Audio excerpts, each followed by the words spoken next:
예, 박수현입니다. 반갑습니다. 오늘 추미애 대표님의 인사한 말씀 중에 가장 가슴에 남아있는 것이 역사의 변곡점이라는 그런 표현이었습니다. 그리고 정혜국 교수님께서도 말씀 내내 전환기를 말씀하셨습니다. 역사라는 것은 순간적으로 보면 반복과 퇴보와 발전을 반복한다고 보여지지만 결과적으로 끝내 합리적인 인간의 이성의 노력에 의해서 결과적으로 전진하고야 만다라는 그런 신념을 다시 한번 확인하고 싶습니다. 우리는 지금 순간적으로 22년과 박근혜 정권을 거치면서 역사가 퇴보하는 것을 목격하고 있고 민주당을 중심으로 한 우리 개혁 세력의 합리적 노력으로 그렇게 해서 이 퇴보한 역사를 앞으로 전진시키려는 그러한 위대한 아주 중요한 그런 변곡점 전환기에 서 있다고 하는데 동의합니다. 국민도 그런데 동의하기 때문에 지금 촛불 광장에 모여 있는 것이고 그런 외침을 하고 있는 것이다 그렇게 생각을 합니다. 2017년 대선의 의미 아무리 강조해도 지나치지 않을 것 같습니다. 박명림 교수님께서 2017년 대선을 국내 선거이자 국제 선거 그리고 통일 준비 선거, 동아시아 통화 선거로 규정하신 데 깊은 감명을 받습니다. 그리고 이것은 민주당 정부인 동시에 승리한다면 통합 정부여야 되고 연정 정부여야 되고 개혁 정부여야 되고 개헌 정부여야 한다라고 하는 그 말씀을 명심해야 한다 이렇게 생각합니다. 최근 한국의 역사를 보면 25년, 50년이라고 하는 이 특별한 숫자와 인연이 많은 것 같습니다. 제가 이 말씀을 왜 드리냐면 이번 대선이 시대 교체가 되어야 한다라고 하는 그 화두를 말씀드리기 위해서 말씀을 드립니다. 25년과 50년을 한번 말씀드려보면 우리나라는 1962년에 박정희 대통령이 제1차 경제개발 5개년 계획을 시작하고 무려 5번의 경제 5개년 개발 계획을 시행하니 5년짜리를 5번 하면 5 곱하기 5, 25년입니다. 62년에 시작된 이 제 5번에 걸친 경제개발 5개년 계획이 25년에 지나면 87년에 끝나게 되어 있습니다. 우리는 이 시기를 통상 산업화라고 부르는데 동의하고 있는 것 같습니다. 산업화 시대. 그리고 이 시기가 정말 묘하게 87년 6월 항쟁으로 인해서 이 산업화의 시기를 끝내고 우리는 그 뒤에 87년부터 다시 5년 단임제 대통령 5명의 임기를 시작하게 되는데 이 역시 5 곱하기 5를 하면 25년이 지나게 되는데 이것이 묘하게 2012년에 끝나게 됩니다. 그리고 우리는 2012년을 굉장히 중요한 시대 교체의 아주 변곡점으로 보고 대통령 선거에 임했지만 결과적으로 2012년을 우리는 패하고 말았습니다.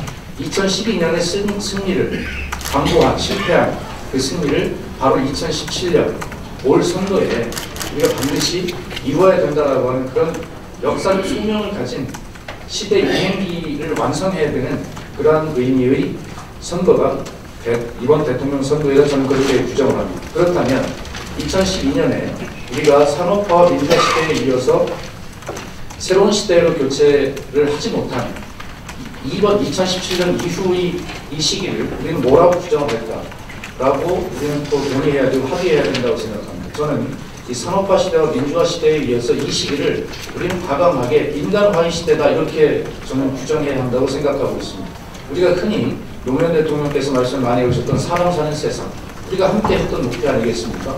바로 이것을 인간화의 시대다 이렇게 우리가 규정을 하고 그 새로운 시대의 이행을 위해서 이 시대 교체를 하기 위해서 노력을 해야 된다. 이 의미가 2017년 대선의 의미라고 저는 규정을 합니다. 2017년 대선을 통해서 정권 교체를 해야 된다고 강조도 하고 있습니다. 정치를 교체해야 한다고 합니다. 또 세대를 교체해야 한다고 생각합니다. 그러나 정말 이 쌓여진 구체제, 정혜국 교수님 말씀하셨습니다만 이 앵시엔 레지문이 있습니다. 해체, 이런 것들을 위해서 우리가 해야 되는 것. 그것은 반드시 이런 구체제의 모순을 그게 달하게 만든 이 보수 정권에게는 맡길 수 없는 일 아니겠습니까? 반드시 우리 민주개혁 세력이 맡아야 되기 때문에 그리고 민주당이 맡아야 되기 때문에 정권 교체는 너무나 당연한 것이다. 이렇게 동의합니다. 또 정치를 교체해야 합니다. 그러면 이 구시대의 적폐, 이 구조의 모순이 정치 실패에서만 기록되는가? 그렇지 않다고 생각합니다.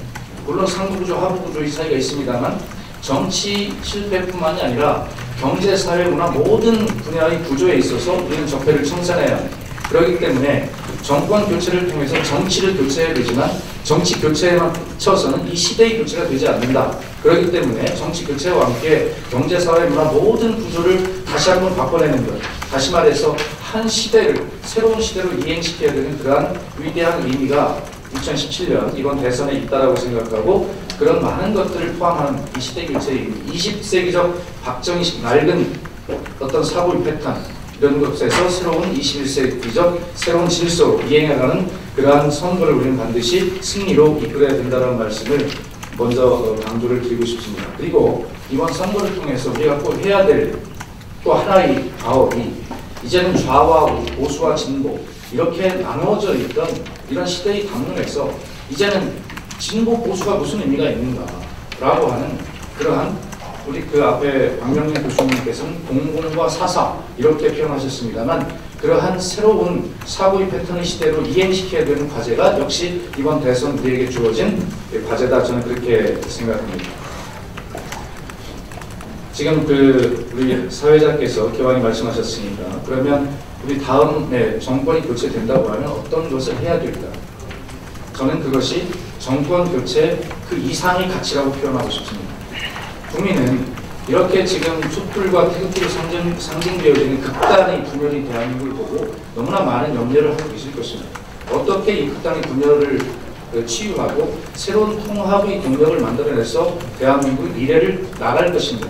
여기에 국민은 모든 눈높이를 맞추고 민주당이 어떻게 하는가를 또 민주당 후보들이 어떻게 하는가를 지금 보고 계시다. 저는 그렇게 생각합니다. 그래서 우리는 협치를 해야 합니다. 이번 대통령 선거는 누가 집권을 하든 반드시 사당 체제, 또 여소야대가 분명하기 때문에 또 역설적이게 그 앞에 우리에게는 너무나 많은 개혁 과제들이 놓여 있습니다. 지금 최순실 농단 사태라고 하는 이 적폐의 일부분, 자 이것은 지금 사법적 절차에 의해서 처리가 진행이 되고 있습니다. 그것은 지켜보면 됩니다. 만약 사법적 절차의 처리가 불투명하고 예를 들어서 불충분하다면 그것은 별도의 국민적 합의가 또 있으리라 그렇게 생각합니다. 당장이 그것을 용납하지 않는다 생각합니다. 그렇다면 이 최순실 농단 사태에 가져온 이 제한적인 그런 어떤 적폐 이걸 청산하고 난 뒤에 우리는 무엇을 해야 합니까? 나머지 적폐는 어떻게 청산할 것입니까? 그 적폐가 청산된 자리에 새 질서는 어떻게 만들 것입니까? 그것은 바로 개혁 입법을 통해서 가능하다고 하는데 이 개혁 과제, 입법 과제를 어떻게 해야 될 것입니까? 그것은 말씀드린 여소야대 사당 체제에서 반드시 의회 협치는 필요하다. 그렇습니다. 그것이 연정을 소연정이든 대연정이든 어떤 의미가 됐든 자 그것은 지도자가 되고자 하는 또 대통령이 되는 사람은 원칙만 세우면 된다고 생각합니다. 자 행정부와 의회와의 협치 행정부는 또 행정부의 지도자 또 대통령은 그러한 의회와의 협치를 충분하게 강조하는 원칙만 세우면 되고 그 원칙에 입각해서 의회 내에서 소연정을 할 것인지 대연정을 할 여건인지 또 그 대상과 규모를 어떻게 할 것인지 이런 문제에 대해서는 의회의 지도자들이 의회에서 논의를 하면 될 일이라고 생각합니다. 어쨌든 이렇게 협치를 통해서 적폐가 청산된 그 자리를 메꿀 새로운 개혁 입법을 통한 새 질서를 만드는 일은 바로 이러한 협치와 연정을 통해서만 가능하다는 것을 다시 한번 말씀을 드리고 정혜국 교수님께서 말씀하신 정치공학적인 연대 이렇게 흐르지 않도록 주의해야 한다는 말씀 10번 오르신 말씀이고 적극 동의합니다. 그리고 우리는 개혁 연장을 해야 한다라고 그렇게 주장도 하셨습니다. 동의합니다. 그래서 어쨌든 개헌까지 말씀드리기에는 좀 논의가 너무 분산되는 느낌이 있어서 저는 그냥 이렇게 그런 어떤 2017년 대선의 의미와 우리 자세 그리고 그 대선이 치러진 이후에 우리가 해야 될 일, 민주당이 해야 될 진로 이런 것들에 관해서 우리가 어떤 자세로 임해야 되는가라고 하는 측면 두 가지로 간략하게 정리를 해서 말씀을 드리는 것을 마치겠습니다. 고맙습니다.